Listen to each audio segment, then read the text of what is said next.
कर दोस्तों, आप सभी का स्वागत है इग्नू क्लासेस में। आज हम लोग लेके आए हैं इग्नू के ESO 16 के फर्स्ट चैप्टर को। तो चलिए शुरू करते हैं।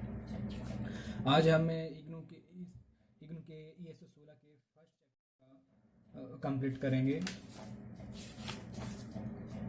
ये है हमारा उद्देश्य, सामाजिक रूपांतरण और समस्याएं। इस इकाई को उद्देश्य सामाजिक रूपांतरण और सामाजिक समस्याओं के मध्य संबंध का वर्णन करना है। आपके द्वारा इस इकाई के अध्ययन के पश्चात निम्नलिखित उद्देश्यों की पूर्ति संभव होगी। सामाजिक रूपांतरण, इसके दो प्रारूपों आधुनिकरण तथा क्रांति की अवधारणा को सीखना और उनका समालोचनात्मक मूल्यांकन। सामाजिक रूपांतरण और सामाजिक समस्याओं के संबंध को समझना, सामाजिक समस्याओं की अवधारणा और संबंधित प्रश्नों का वर्णन, सामाजिक समस्याओं की सुस्पष्ट परिभाषाएं, विशेषताएं और प्रकार। सामाजिक समस्याओं, संस्थाओं और आंदोलनों के मध्य संकल्पता का विवेचन और रूपांतरण और समस्याओं के संबंध में नीति संबंधी निहित आशय को स्पष्ट करना। प्रस्तावना, इस इकाई की विषय वस्तु सामाजिक रूपांतरण और सामाजिक समस्याएं। निसंदेह आपको इन दोनों प्रक्रियाओं के मध्य के संबंध को समझना है। समाज और सामाजिक समस्याओं में से कोई भी स्थिर नहीं है। सामाजिक समस्या घनिष्ठ रूप से सामाजिक संरचना, विचारधारा, मूल्यों, अभिव्यक्ति, संस्था, शक्ति, प्राधिकार और समाज के हितों से जुड़ी हुई है। सामाजिक रूपांतरण की प्रक्रिया सामाजिक जीवन के उपयुक्त विभिन्न पक्षों में परिवर्तन लाती है और साथ ही साथ नई सामाजिक समस्याएं भी उत्पन्न करती है। सर्वप्रथम हम सामाजिक रूपांतरण की सैद्धांतिक पृष्ठभूमि को समझने की चेष्टा करेंगे। समाज शास्त्र में कि प्रारंभ में उद्योग विकास और प्रगति की अवधारणा समाज की ज्ञात्मक विकास को समझने की चेष्टा करेंगे। सर्वप्रथम हम सामाजिक रूपांतरण की सैद्धांतिक पृष्ठभूमि को समझने की चेष्टा करेंगे। समाज शास्त्र के प्रारंभ में उद्योग विकास और प्रगति अवधारणा के ज्ञात्मक विकास को प्रकट करने के लिए प्रयुक्त होती है। धीरे धीरे यह अनुभव किया गया कि यह अवधारणा मूल्यों से भारित है, इसलिए इनके स्थान पर सामाजिक परिवर्तन की अवधारणा का प्रयोग किया गया, जिसे अधिक निरपेक्ष तथा मूल्यों से स्वतंत्र माना गया। द्वितीय विश्व युद्ध के पश्चात सामाजिक विद्वानों की शब्दावली में विकास और आधुनिकरण की अवधारणाओं ने एक महत्वपूर्ण स्थान ग्रहण किया है। दोनों अवधारणाएं विकसित औद्योगिक पूंजीवाद और लोकतांत्रिक समाजों की विचारधाराओं का प्रतिनिधित्व करती है। मार्क्सवादी विचारधारा से प्रभावित समाज वैज्ञानिकों के एक समूह ने आधुनिकरण के स्थान पर क्रांति के प्रयोग को वरीयता दी। ये लोग पूंजीवादी प्रणाली का कायाकल्प करना चाहते। सामाजिक रूपांतरण एक विस्तृत अवधारणा है जो सामाजिक क्रियात्मकता को दर्शाती। सामाजिक रूपांतरण की अवधारणा में एक और उद्योग विकास, प्रगति और परिवर्तन तथा दूसरी ओर विकास, आधुनिकरण और क्रांति का अर्थ समाविष्ट है। सामाजिक रूपांतरण और सामाजिक समस्याएं एक दूसरे के साथ घनिष्ठ रूप से जुड़ी है। समाज स्थिर नहीं है, इसके उपरांत भी समाज के प्रगतिशील समूह किसी भी तरह समाज पर अपनी पकड़ बनाए रखने के दमनकारी भी द्वारा अपने निहित स्वार्थों की सुरक्षा का प्रयत्न करते हैं। और यदि इस प्रकार नकारात्मक रूप से अपनी बात कही जाए तो यदि सामाजिक रूपांतरण की प्रक्रिया का दमन किया जाता तो अनेक नई समस्याएं उत्पन्न करती है। दूसरी ओर यदि सामाजिक रूपांतरण की प्रक्रिया स्वाभाविक रूप से चलती रहती तो पुरानी व्यवस्था की अवनति और नई व्यवस्था के उद्भव के बीच संक्रमण काल में समाज सामंजस्य की समस्याओं का सामना करता है। सामाजिक रूपांतरण की अवधारणा, द्वितीय विश्व युद्ध के पश्चात सामाजिक रूपांतरण की अवधारणा का सामाजिक विज्ञानों में एक महत्वपूर्ण स्थान है। इस अवधारणा का शाब्दिक अर्थ परिवर्तनशील स्वरूप, प्रतीति या लक्षण अथवा मान्यताओं में बदलाव से। कार्ल मार्क्स द्वारा विशेष रूप से अपनी पुस्तक जर्मन आइडियोलॉजी में विशेष रूप से इस अवधारणा को प्रयुक्त किया गया है। इसका आशय सामाजिक परिवर्तनों के पक्ष से है जो त्वरित परिवर्तन या क्रांति की तरफ बढ़ते हुए समाज में अंतर्विरोधों की वृद्धि को दर्शाता। मार्क्स अनुभव करता है कि सामाजिक विकास के कुछ सोपानों पर उत्पादन की भौतिक शक्तियों को और उत्पादन के प्रचलित नियमों के मध्य संघर्ष होता है। इन अंतर्विरोधों पर आधारित संघर्ष सामाजिक क्रांति का मार्ग प्रशस्त करता है। सामाजिक क्रांति की इस अवस्था को मार्क्स ने त्वरित सामाजिक रूपांतरण की अवधि कहा। सामाजिक रूपांतरण समाज के स्वरूप में परिवर्तन या नवीन विरचनाओं की उत्पत्ति को निर्दिष्ट करता है। रजनी कोठारी का दृष्टिकोण है कि सामाजिक रूपांतरण एक आधुनिकरण तथा क्रांति दो मुख्य प्रारूप हैं। इनमें निम्नलिखित प्रकार से प्रदर्शित किया जा सकता है। सामाजिक रूपांतरण एक है आधुनिकरण, दूसरा है क्रांति। हम रूपांतरण के इन दोनों प्रारूपों को बारी बारी से विवेचना करेंगे। आधुनिकरण का प्रारूप, आधुनिकरण एक अवधारणा के रूप में पश्चिमी यूरोप तथा उत्तरी अमेरिका के औद्योगिक पूंजीवाद और लोकतांत्रिक समाजों की विचारधाराओं तथा मूल्यों का प्रतिनिधित्व करता है। आधुनिक संरचना के विपरीत एशिया, अफ्रीका और दक्षिण अमेरिका की सामाजिक संरचना कृषि, परंपरागत प्रथा आधारित तथा प्रौद्योगिकी और आर्थिक रूप से पिछड़ी हुई है। जैसा कि डेनियल लर्नर ने स्पष्ट किया है कि आधुनिकरण सब साक्षरता, राजनीतिक सहभागिता, नगरीकरण, आवश्यकता, गतिशीलता और समानुभूति का घोतक। आधुनिकरण की दूसरी विशेषता मुक्त बाजार, औद्योगिकरण, लोकतांत्रिक राज्य और आधुनिक शिक्षा और आधुनिकरण के 5 प्रमुख आयाम हैं। प्रौद्योगिकी, आर्थिक, राजनीतिक, सामाजिक और मनोवैज्ञानिक। अपने घटकों के साथ ये निम्नलिखित प्रकार से प्रस्तुत किया जा सकता है। आधुनिकरण, प्रौद्योगिकी, आर्थिक, राजनीतिक, सामाजिक, मनोवैज्ञानिक, ये 5 घटक हैं। पहला है प्रौद्योगिकी, ऊर्जा के स्रोत, निर्जीव, आधुनिक यंत्र, भारी प्रौद्योगिकी। आर्थिक में आते हैं हमारे बाजार, पूंजी, वस्तु या जिन्स, भोगवादिता। राजनीति में स्वतंत्रता, व्यक्तिवादिता, लोकतंत्र, सहभागिता। सामाजिक में गतिशीलता, व्यावसायिक विभिन्नीकरण, सार्वभौमवाद, विशिष्टता, नगरीय औद्योगिक संस्कृति, साक्षरता और आधुनिक शिक्षा। मनोवैज्ञानिक में सर्वदेशीय मन, उपलब्धियां, पूर्वाभिमुखीकरण, समानुभूति। आधुनिकरण के प्रारूप में रूपांतरण को लगातार विकास क्रमिक और सीधा माना जाता है। इस क्रमिक प्रक्रिया में परिवर्तन एक दीर्घ अवधि का परिणाम है। यह उल्लेखनीय है कि आधुनिकरण की प्रगति समाज में संरचनात्मक रूपांतरण को चित्रित करती है। जैसा कि बताया जा चुका है, विकास का आधुनिकरण प्रारूप और विकास औद्योगिक समाज की प्रक्रिया तथा घनिष्ठ संबंध। हम 20वीं शताब्दी को तार्किक में औद्योगिक समाज को पिछले कई दशकों से अद्भुत परिवर्तनों से गुजरना पड़ा। मार्क्सवादी क्रांतिकारी प्रारूप, इस प्रारूप में परिवर्तन मनुष्य की मध्यस्थता द्वारा लाया जाता है। जैसा कि एंगल्स ने निर्दिष्ट किया कि मनुष्य ही वह एकमात्र प्राणी है जो अपनी आवश्यकता अनुरूप रूपांतरण लाने में समर्थ है। फ्रांस तथा अमेरिका की क्रांति से पृथक इस शताब्दी में सोवियत संघ तथा चीन में क्रांतिकारी सामाजिक रूपांतरण का प्रभावशाली परीक्षण किया गया। इस प्रारूप में प्रतिपादकों के अनुसार प्रौद्योगिक पूंजीवादी प्रणाली मनुष्य द्वारा मनुष्य के शोषण से आक्रांत है, अपने अपूर्व सामाजिक विषमताओं को उत्पन्न किया। औद्योगिकरण, भारी प्रौद्योगिकी के उपयोग तथा व्यापक पैमाने पर उत्पादन के होते हुए भी आधुनिकरण के पूंजीवादी प्रारूप में मनुष्य ने अपनी गरिमा खो दी। क्रांतिकारी रूपांतरण ही विषमता, शोषण, बेकारिता, मानवीकरण का उन्मूलन कर सकता है। मार्क्सवादी लेनिनवादी क्रांतिकारी रूपांतरण की अवधारणा का अंतिम लक्ष्य समानता पर आधारित वर्ग रहित तथा राज्य विहीन समाज का निर्माण करना। क्रांति के पश्चात संक्रमण की अवस्था में क्रांतिकारी रूपांतरण पर आधारित समाज के निम्नलिखित विशेषताओं की विशेष रूप से चर्चा की जा सकती है। रूपांतरण के क्रांतिकारी प्रारूप पर आधारित समाज, संक्रमणकालीन अवस्था, उत्पादनों के साधनों का स्वामित्व, सर्वहारा वर्ग के अधिनायकवाद पर आधारित शक्ति संरचना, एकमात्र राजनीतिक दल, साम्यवादी दल और उसके पॉलिटी ब्यूरो पर आधारित निर्णय। इन प्रारूपों का समालोचनात्मक मूल्यांकन। मानव समाज ने रूपांतरण के दोनों प्रारूप आधुनिकरण तथा क्रांति का अनुभव किया है। जैसे कि रजनी कोठारी ने उल्लेख किया कि मानव ने इन दोनों प्रारूपों के मध्य चलने वाली तीव्र प्रतियोगिता को देखा, जिसे शीत युद्ध, विध्वंसकारी स्तर, शस्त्र, परमाणु स्तर की धमकी, विश्व का 2 शक्ति समूह में विभाजन, सोवियत संघ के विघटन से पूर्व और दूसरों पर प्रभुत्व स्थापन जैसे विश्वव्यापी समस्याओं का जन्म।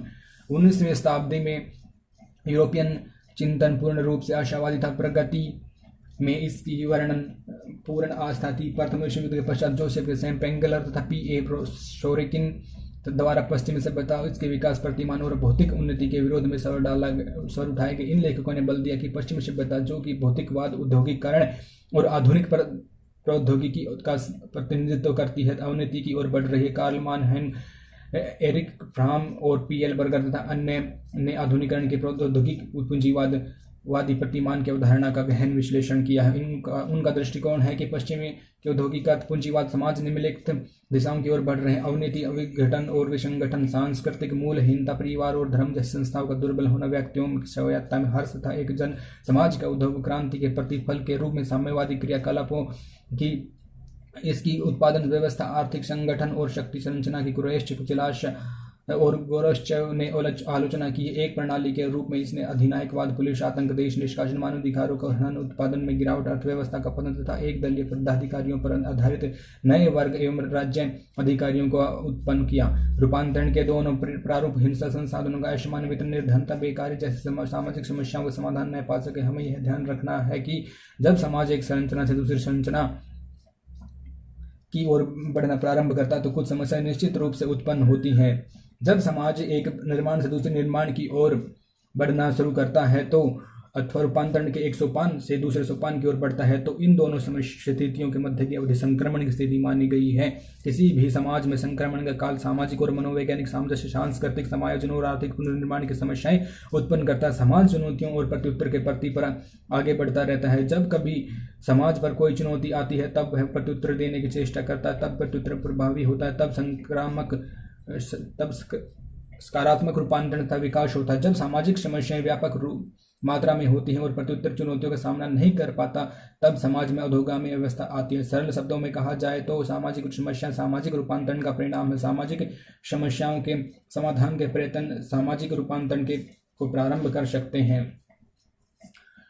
रूपांतरण और सामाजिक समस्या। रूपांतरण की प्रक्रिया में समाज परंपरागत संरचना से आधुनिक समाज संरचना की ओर अग्रसर होता है। विद्वानों ने उल्लेख किया है कि सूचना और संचार प्रौद्योगिकी के तीव्र प्रसार, औद्योगिक विकास और भौतिक संचार नेटवर्क इत्यादि के फलस्वरूप मानव समाज ज्यादा से ज्यादा सार्वभौमिक हो रहे हैं। इसके मध्य संक्रमण की अवस्था होती है जिसमें अनेक समस्याएं पाई जाती हैं। परंपरागत और आधुनिक समाज, कृषि, ग्राम, लघु स्त्रियां, अविकसित प्रौद्योगिकी, प्रथाएं और सरल सामाजिक संरचनाएं परंपरागत समाजों की प्रमुख विशेषताएं। कहा जाता है कि परंपरागत समाजों में सामाजिक संबंधों में से समस्याओं में तालमेल होता है। संस्थाओं, स्वीकृत प्रतिमानों तथा व्यवहार के प्रतिरूपों के मध्य अनुरूपता पाई जाती है। सामाजिक नियंत्रण की क्रियाविधि प्रथाओं, जनशक्तियों और लोकोचारों द्वारा कार्य करती है। परंपरागत समाजों और प्रत्याशाएं और उपलब्धियां घनिष्ठ सह संबंध की ओर उन्मुख होती है। आधुनिक समाज की मुख्य विशेषताएं उद्योग, नगर, भारी प्रौद्योगिक विधि का शासन, लोकतंत्र और जटिल सामाजिक संरचनाएं। परंपरागत समाज से आधुनिक समाज की ओर रूपांतरण के फलस्वरूप नए सामाजिक संबंध और नई सामाजिक भूमिका की शुरुआत नए लक्ष्यों की प्राप्ति के लिए निर्धारित नए लक्ष्यों के पूर्ववर्ती व्यवहार को प्रभावित बना देती है। इसकी तनावों और कुंठाओं में परिणति होती है। परिवर्तनों का सामना करने के लिए व्यवहार के नए प्रतिरूप उत्पन्न होते हैं। पुरानी स्थापित व्यवस्था परिवर्तित होती है तथा वहां भ्रांति होती है। बहुत से सांस्कृतिक मंदों से परिवर्तन, उदाहरण के लिए प्रौद्योगिकी संस्कृति का आशा जीवन में वैज्ञानिक अभिवृत्ति कार्य के स्थान पर समय पालन, सामाजिक संगठनों के नवीन स्वरूपों जैसे ट्रेड यूनियन की संस्कृति से है, जो परंपरागत मूल्यों से भिन्न। रूपांतरण की अवस्था में लोगों की नई परिस्थितियों से सामंजस्य करने में समय लगता है, जिसमें पुरानी परिस्थितियों को पूरी तरह छोड़ा नहीं जाता और नवीन परिस्थितियों को पूर्ण रूप से स्वीकार नहीं जाता। रूपांतरण के पूर्व और पश्चात जब कभी भी क्रमिक अथवा क्रांतिकारी रूपांतरण होता है, तब समाज में कुछ निश्चित समस्या उत्पन्न होती है। समझने के उद्देश्य से हम समाज के दो सोपानों, रूपांतरण के पूर्व रूपांतरण के पश्चात पर ध्यान देंगे। पूर्व रूपांतरण की अवस्था में लोग अपनी जीवन शैली, सामाजिक संबंधों, प्रतिमानों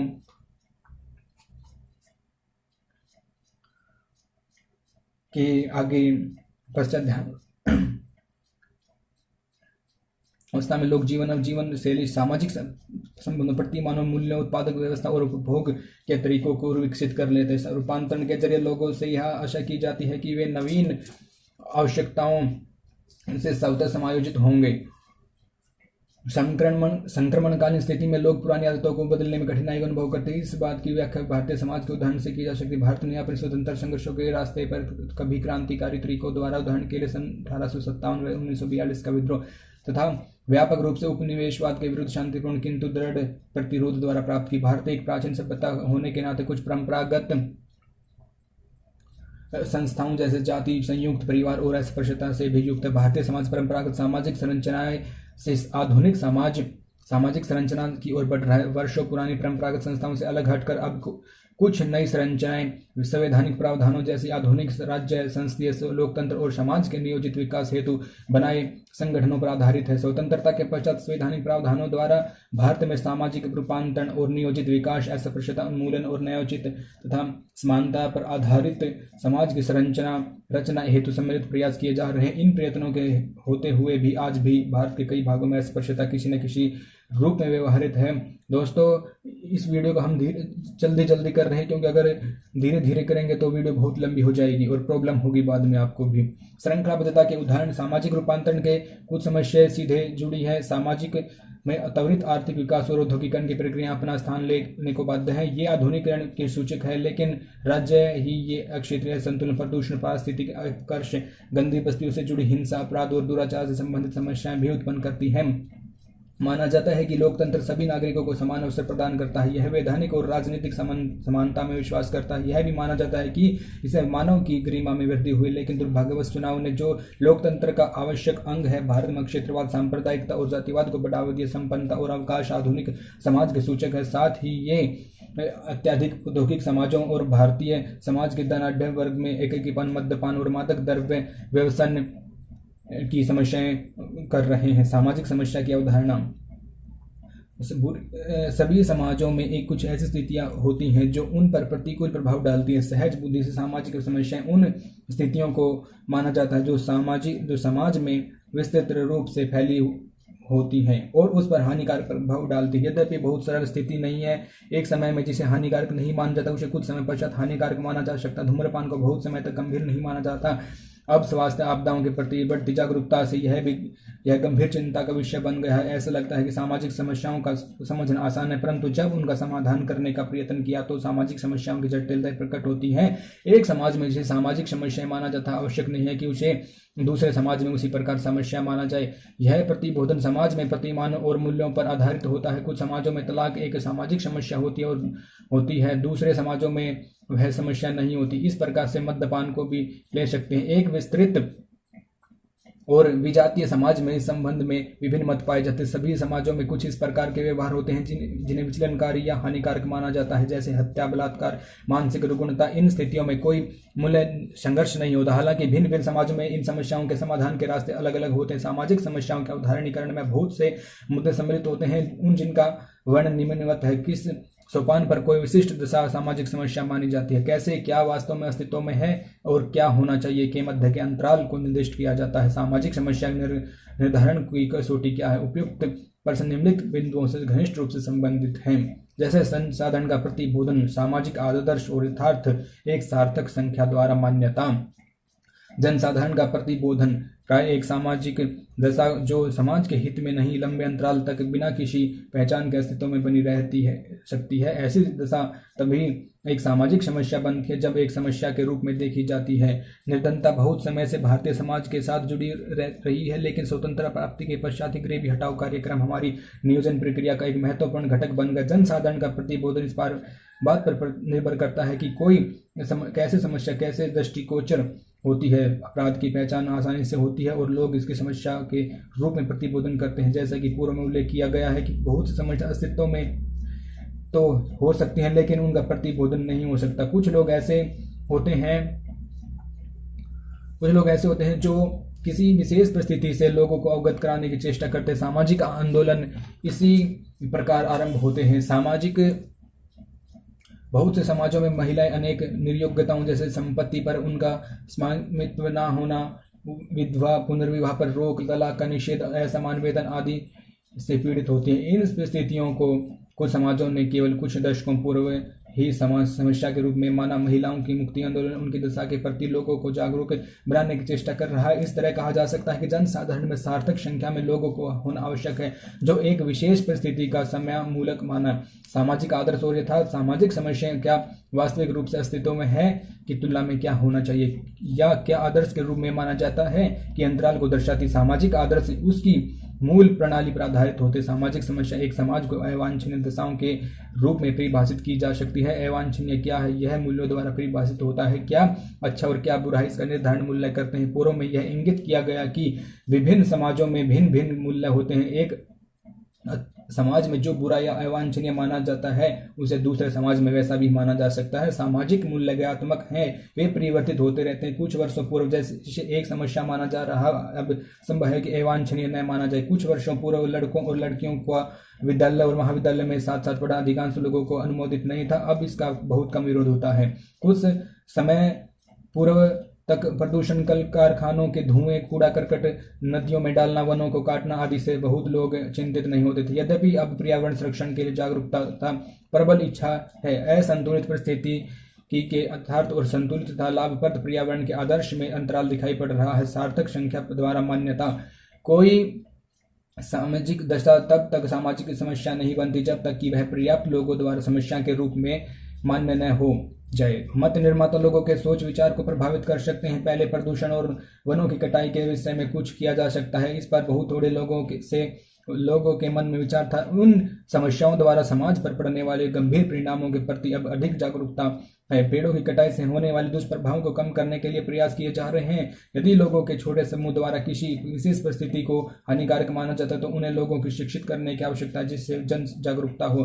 परिभाषाएं सामाजिक समस्याओं के विभिन्न दृष्टिकोणों और सिद्धांतों की दृष्टि से इसकी एक सर्वमान्य परिभाषा देना कठिन है। मर्टन और निस्बेट के अनुसार जहां तक सामाजिक समस्याओं की परिभाषा का प्रश्न है, कभी कभी ऐसा प्रतीत होता है कि मानव यह परस्पर विरोधी सिद्धांतों का अव्यवस्था मात्र है, लेकिन समाजशास्त्र में सिद्धांतिक बहुलवाद की स्थिति है जिसमें अक्सर विभिन्न सिद्धांत एक दूसरे के पूरक होते हैं। सामाजिक समस्याओं को समझने के लिए सिद्धांतों और दृष्टिकोणों की विवेचना विस्तृत रूप से इस खंड की इकाई 2 में करेंगे।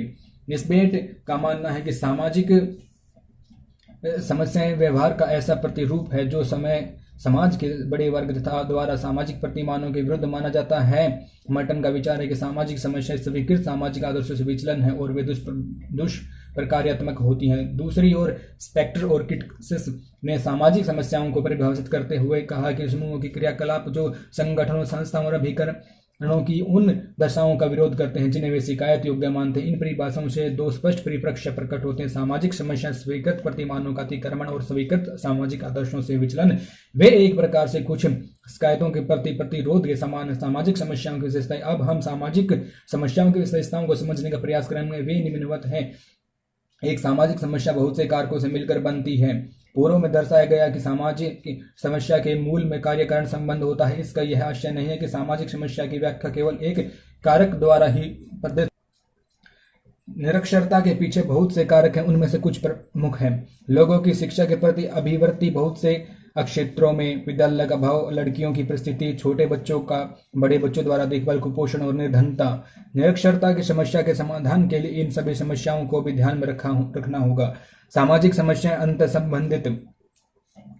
प्राय विभिन्न सामाजिक समस्याओं के मध्य आपसी संबंध होते हैं। अव्यवस्थितता का संबंध निर्धनता, बेकारी, चिकित्सा की सुविधाओं की अनुपलब्धता तथा महिलाओं की परिस्थिति से है।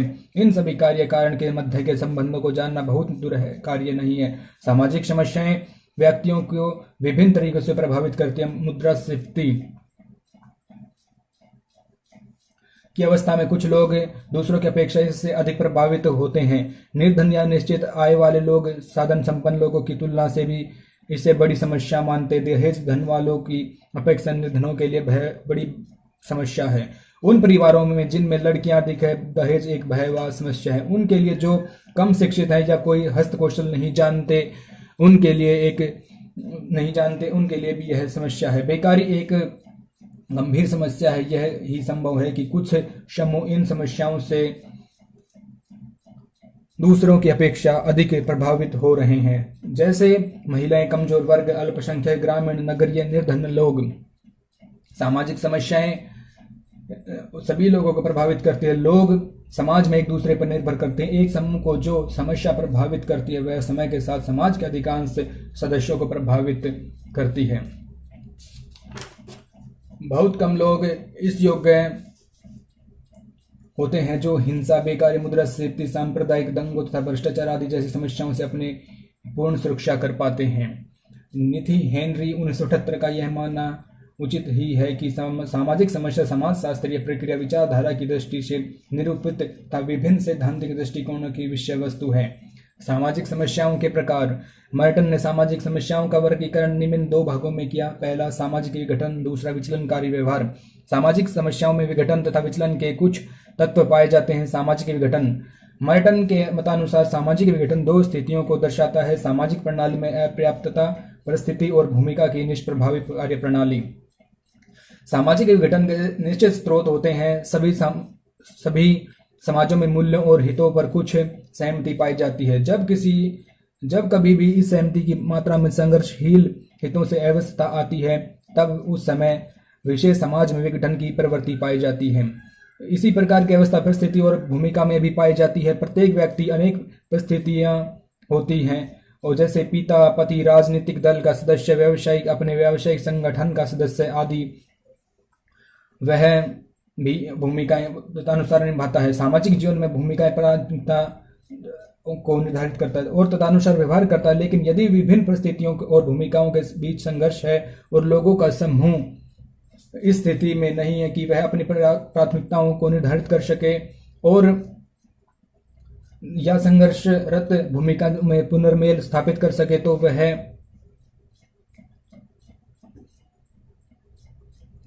समूह सामाजिक विघटन की तरफ अग्रसर होने को बाध्य होता है। सामाजिकरण की प्रक्रिया लोगों की समूह की भाषा, प्रथाओं, परंपराओं, संस्कृति और मूल्यों को सीखने में सहायता प्रदान करती है। यदि सामाजिकरण की प्रक्रिया परिवार, विद्यालय या स्वजनों समूह के स्तर पर दोषपूर्ण होती है तो वह समूह के सदस्यों की व्यक्तियों तथा स्वयं समूह के संगठित क्रियाकलापों को प्रतिकूल ढंग से प्रभावित करती है। समाज अपने सदस्यों के प्रति व्यवहार को नियमित करने के लिए सामाजिक नियंत्रण को औपचारिक तथा अनौपचारिक कार्य प्रणाली विकसित कर लेता है। जब कभी भी यह कार्य प्रणाली प्रभावी ढंग से कार्य नहीं करती तब समाज में विघटन की प्रवृत्ति दृष्टिगत होती है। सामाजिक विघटन प्रभावकारी संस्थाओं और के कार्यकलापों का असफल होना, पारिवारिक विघटन, विवाह विच्छेद, निर्धनता, सामूहिक हिंसा, जनसंख्या विस्फोट, सामुदायिक विघटन और नगरीय समस्याओं जैसे गंदी बस्तियों तथा अमानवीय जीवन दशाओं में प्रकट होता है। विचलनकारी व्यवहार, विचलित व्यवहार की अवधारणा का प्रयोग समाज शास्त्रियों द्वारा गंभीर अपराधों के साथ ही आचार संहिता के उल्लंघन को सम्मिलित करने हेतु किया जाता है। प्रत्येक समाज में साधारण व्यवहार के प्राय स्वीकृत विचार होते हैं। जब कभी भी कोई इन स्वीकृत प्रतिमानों से अलग हटता है तो भिन्न प्रकार से व्यवहार करता है वो तो उसका वह व्यवहार असामान्य विचलनकारी व्यवहार माना जाता है। अपराध, बाल अपराध, मानसिक अस्वस्थता, मादक द्रव्य व्यसन और मद्यपान विचलनकारी व्यवहार के कुछ उदाहरण हैं। सामाजिक समस्या और सामाजिक आंदोलन, सामाजिक समस्याएं विभिन्न परिस्थितियों के अंतर्गत पुरानी घसी पीटी संस्थाओं के प्रतिफल उदाहरण हैं। आज भी विश्व के बहुत से देशों में एक संस्था के रूप में राजसी लोकतांत्रिक आकांक्षाओं के विरुद्ध दमनकारी उपायों के लिए उत्तरदायी है। इस प्रकार से भारत में अस्पृश्यता की समस्या जाति प्रथा से जुड़ी है। हमारे समाज में तय किए गए विवाहों की व्यवस्था ही मूल दहेज एवं दहेज से होने वाली मौतों का कारण है। संस्थागत स्थितियों को छोड़कर कभी कभी विकास के कार्यक्रमों से भी सामाजिक समस्याएं उत्पन्न होती है। वनों की कटाई का कारण निर्माण कार्य, रेल मार्ग, फर्नीचर और ईंधन के लिए व्यापक मात्रा में इमारती लकड़ियों की आवश्यकता ही है। औद्योगिकरण और कारखाना प्रणाली के विस्तार से ने ही वायु, जल और पृथ्वी को प्रदूषित किया है। बड़े बांधों, ऊर्जा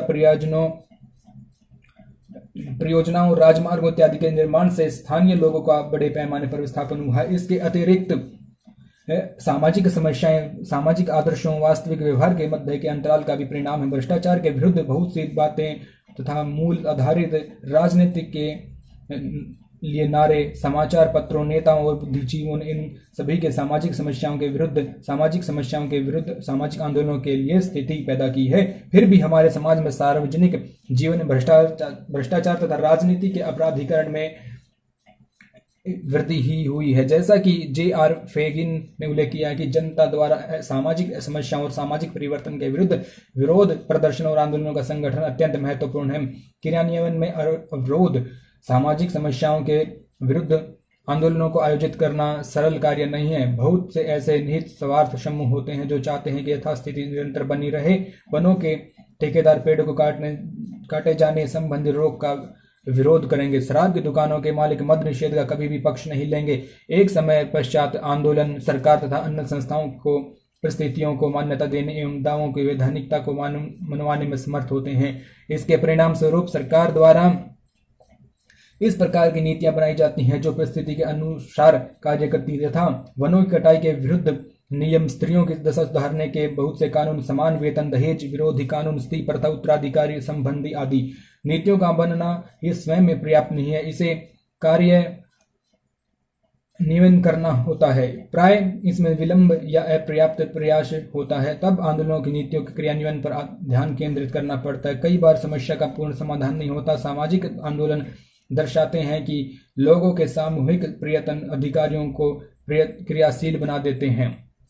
आंदोलन के सोपान किसी समाज में अक्सर पुरानी संस्थात्मक स्थितियों, दोषपूर्ण कार्यक्रम तथा आदर्शों और आचरणों को में बढ़ते अंतर को या तो अधिकांश प्रिय लोगों द्वारा अनुभव नहीं किया जाता या उस पर ध्यान नहीं दिया जाता।